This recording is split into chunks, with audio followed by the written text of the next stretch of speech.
What's up everybody, Brian Tong here, and this is my review for Apple's all-new M2 MacBook Air, and I have it right here. The MacBook Air, this is Apple's best-selling laptop, and Apple sent me this Starlight version for review, so this is gonna be going right back to them after this, and almost everything about this new MacBook Air, from the new design, the processor, the screen, and more, it's all new, and there's been a whole lot of pent-up demand for Apple's newest Air. I know people have been really waiting for me to open the screen. They've been waiting for almost 2 years now, and I'll get into everything you need to know, and I'm gonna do a bunch of performance comparisons, so you're gonna leave here knowing if this M2 MacBook Air makes sense for you. So let's get into it, and the first thing that you will notice is its design. Like, simply put, this is the sweetest MacBook Air that we have ever seen. You know, the wedge design of the Johnny Ive and Steve Jobs era.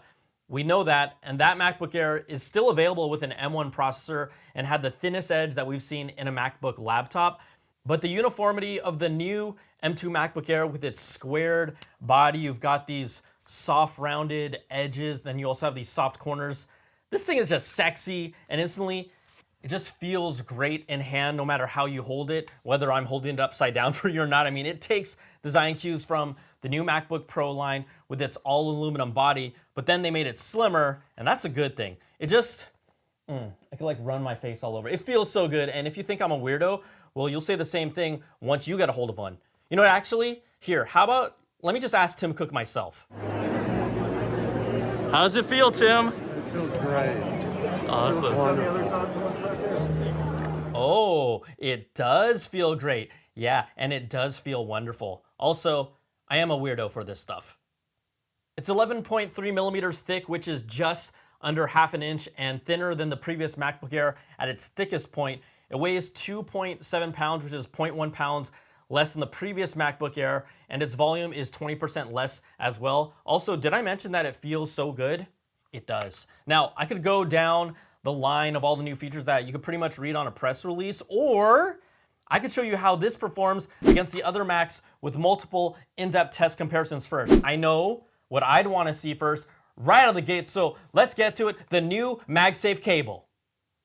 Okay, let's get to the performance test first. Yeah, now the new M2 MacBook Air, it brings the new M2 chip, and Apple sent me this. This is an 8-core CPU, 10-core GPU model with 16 gigs of RAM and 1 terabyte hard drive.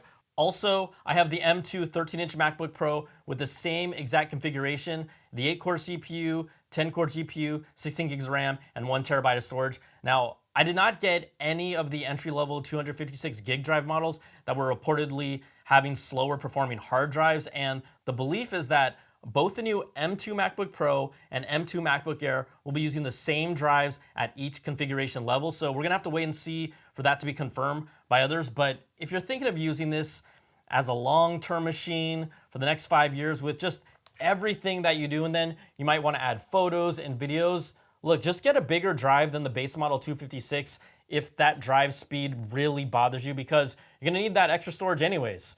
Okay, let's get to the comparisons, and I have a lot of machines that I'll be comparing to the M2 MacBook Air. For context, I have the M1 Mac Mini to show the real-world improvements from the M1 to the M2. Then we have the M2 13-inch MacBook Pro, which has a larger thermal design and a fan to keep the system cooler for potentially better performance. And remember, this new M2 MacBook Air, this is a fanless design, no fan whatsoever. Plus, hey, why not just throw in my M1 Max 16-inch MacBook Pro and the M1 Ultra Max Studio, just put it up at the top end for some of these tests. So let's start with the Geekbench 5 CPU performance results. And I run these things 10 times on each machine just to get an average score. And you can see the single core performance is similar for all the M1 base machines. And then you look here, the M2 Air and the M2 MacBook Pro has a little better performance with the slightly faster cores from the A15 chip versus the M1 cores that are based on the A14 chip. Now, if we go to multi-core performance, the results also show up here as expected. With the M2 machines that I have, right, you also see a more significant jump up from the M1 Mac Mini. The M1 Max and M1 Ultra, they just destroy everyone here. So those are the benchmarks that just tell part of the story, but let's get into actual real-world performance. So we're gonna start off with my Adobe Premiere exports, and this first one is a 13.5-minute unboxing video with 5 4K video tracks and 5 audio tracks. The M1 Mac Mini takes the longest at over 10.5 minutes, but the first thing that's interesting here is that the M2 13-inch MacBook Pro exported the video about 20 seconds faster than the M2 MacBook Air. And I ran this 3 times, and the final result was within 1 or 2 seconds of each other every time. So I know this is pretty accurate. Now, one of the claims is that the M2 13-inch MacBook Pro offers better prolonged performance because it has better cooling. And this is a small example, but it does appear to show that here. Okay, one thing to note also that this new M2 MacBook Air, it is fanless, but it got very hot on each export. So hot that if you're wearing short shorts, it is way too hot to rest on your thighs. Like, it hurts, and you're just gonna have to trust me on this. I did it so that you didn't have to. Now, it does cool down once the export is done, but for intensive tasks, the Air, it gets very hot. Now, the M2 MacBook Pro's fans, they did not go off at all during these exports, and it got warm, but it's just not as hot as the Air. So these are just a few observations from these tests.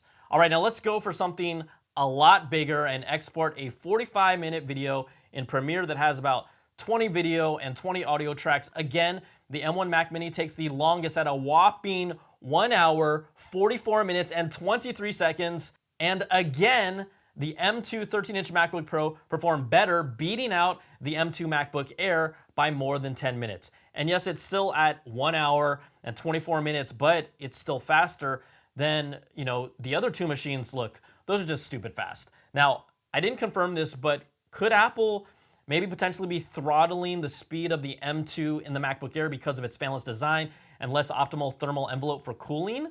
Maybe. I mean, I don't know this for a fact, but it looks like there is something going on here. And in the big scheme of things, that first export where there's a 20-second difference, I mean, that's not a big difference. And it's likely people using an M2 MacBook Air or even a 13-inch MacBook Pro, they're not gonna be working on a 45-minute, 20 video track, but this does help reveal how these two machines perform in the real world. Okay, let's go to Final Cut Pro results where the app is optimized specifically for the Mac hardware. And remember that the biggest advantage of the M2 chip isn't the fact that it has 18% faster CPU, 35% faster GPU performance, and a 40% faster neural engine. I mean, that is nice and all, but its biggest new feature is that it gets Apple's media engine with a higher bandwidth video decoder. So that supports 8K, H.264, and HEVC video and playback of multiple streams of 4K and 8K video. So let's check out the results for the Final Cut Pro video export.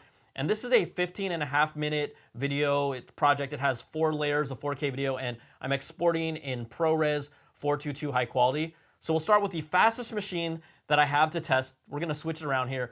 The M1 Ultra Max Studio, and that has a redonkulous export time of 47 seconds. Like, are you kidding me? That is just stupid fast. And it's also a fully loaded $6,000+ machine, so yeah, it better be. Now, my M1 Max 16-inch MacBook Pro is able to do it in 1 minute and 18 seconds. Still very impressive.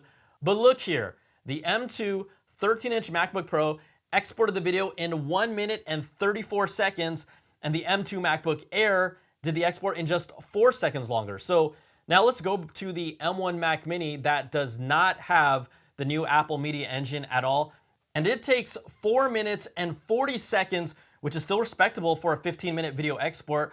But you can now easily see how crucial having the M2's Media Engine feature is based on these tests that gets export scores in Final Cut Pro close to the M1 Ultra Mac Studio. I mean, I knew it was going to be important when they announced it, but now that you get to see the results firsthand, whew, I didn't believe it at first, but I ran the exports 3 times just to check, and it is true. It just shows me how significant a jump there is from the M1 to the M2 chip with this new media engine, and it is a game changer for the M2 if you want to do any video work or even want the option to down the road. And it's really impressive, and also maybe I should switch over to Final Cut Pro. All right, let's jump back into the new features for the M2 MacBook Air, and when you open it up, you'll see its all-new 13.6-inch Liquid Retina display. That's 0.3 inches larger than the previous MacBook Air.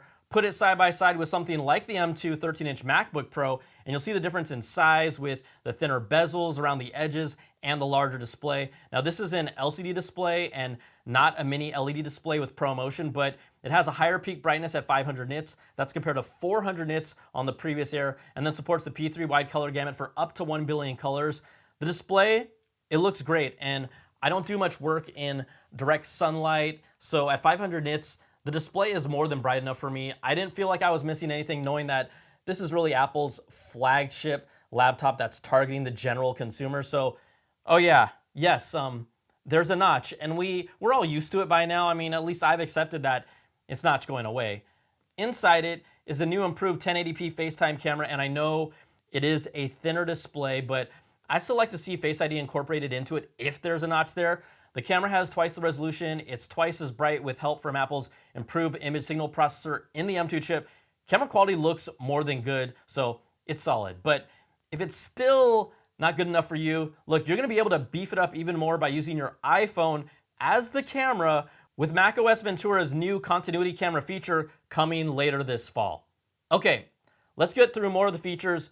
MagSafe connection for charging, check. And you'll get a matching USB-C to MagSafe cable with it based on the color of MacBook Air you end up getting. So there's Midnight, there's Starlight, and Silver, and Space Gray. And if you really want to, you can buy them individually or separately for $49 a pop to go with another device. There's also two USB-C Thunderbolt 3 ports. You got that. They aren't Thunderbolt 4, and that means there's no support for multiple displays. But it still supports one external display with up to 6K resolution at 60 Hertz. But it's clear that Apple believes that that's a feature that users need to go up to the Pro lineup if they want multiple display support. Now, on the other side, there's a 3.5mm headphone jack. Whippy! Now look inside here, it's a full-size keyboard with a full-height function row of keys. Touch ID, that's on the top right corner, and then you have the inverted T arrow keys, plus you got the Force Touch trackpad. It's all the fundamentals in an Apple MacBook that you expect, just in this really super thin body. Audio gets a whole lot better with a 4-speaker sound system. That's 2 more than the previous Air. It also supports spatial audio with Dolby Atmos sound.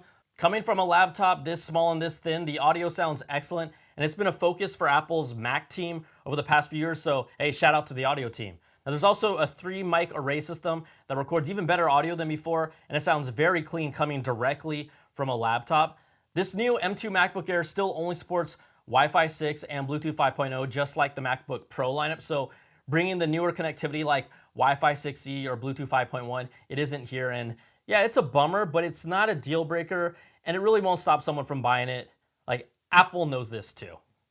Battery life is set at 18 hours of movie playback, and I didn't deliberately try to kill this machine, but doing my normal work that I would do on the Air, it lasted me over 2 workdays, but not if I did my intensive video editing and export tests. I mean, that's gonna use more juice no matter what, but 2 days for many users, that is more than good enough for a laptop this size for regular use. I mean, the battery life, it's always been excellent with Apple's M series chips. It's great here as well.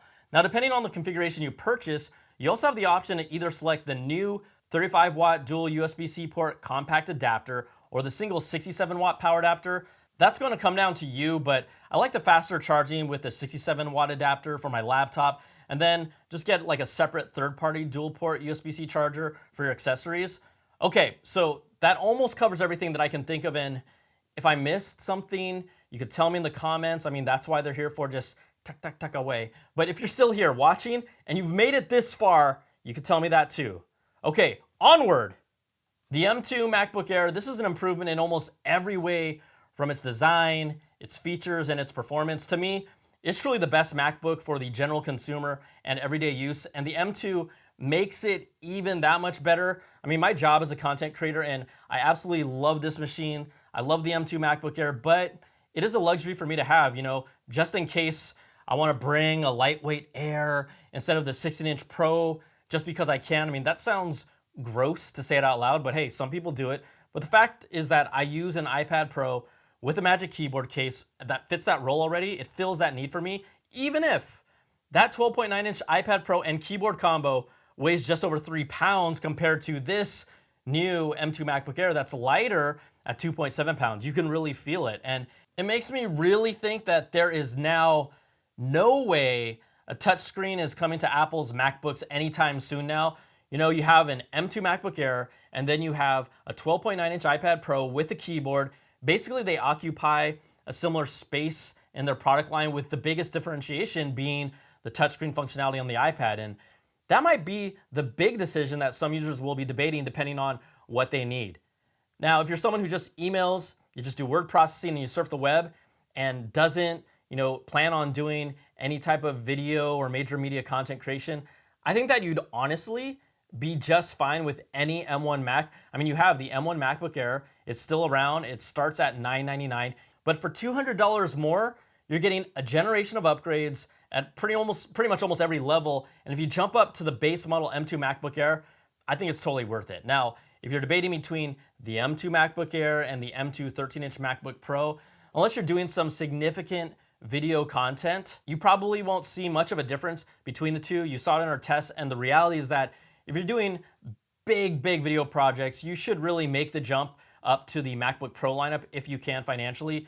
But my test did reveal that you do get slightly better performance with the M2 13-inch MacBook Pro compared to the Air. And it also has 2 more hours of battery life at 20 hours compared to the M2 Air's 18 hours. And it still has the touch bar for you touch bar people. And I know you are out there. Like, I see you. If you're the person who wants to get the latest machine, or you have been waiting for almost 2 years for Apple to finally release this, the wait for the new M2 MacBook Air, it has been worth it. I mean, it's really hard for me to find any significant weaknesses in the M2 Air unless PC gaming is one of your priorities. That's not here. But for its price and what it has to offer for people in the Apple ecosystem, I mean, it is clear this is absolutely going to be Apple's best-selling Mac this year. It's an incredible machine, and it is one of the best laptops, period. Like I told you, it doesn't really fit a need for me because content creation, that's my priority, that's my profession, and I have a beast M1 Max MacBook Pro, and I have an iPad Pro with a keyboard for when I don't want to take the big boy with me. This doesn't really fit a need for me, even though I know it's incredible. But, if there's one color that would really put me over the edge to get one, it's that midnight. For the majority of the human population that just wants to surf the web, do emails, do some work, do some photo and video work, or have that option, the new M2 MacBook Air is slim and sexy and the ultimate consumer laptop that packs real power with this new M2 chip. And you know what that is? That's a good Apple.